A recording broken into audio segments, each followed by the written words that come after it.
السلام علیکم دوستانو د مستر افغان چینل ته ښه راغلاست. د نن ورځو درس دی هغه الفاظ چې موږ په روزمره خبرو اترو کې استعمالوو. مین یعنی سړی. he is very good man. هغه ډیر ښه سړی دی. he is very good man. هغه ډیر ښه سړی دی.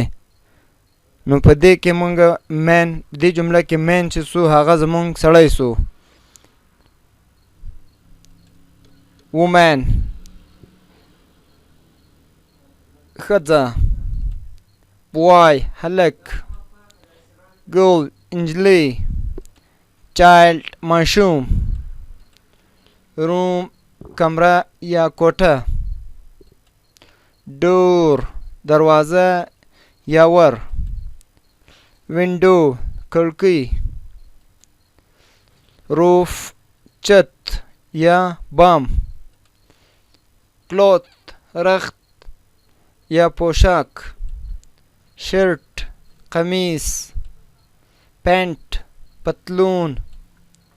شوز بوټان. دوستانو دا و زموږ د نن ورځو درس.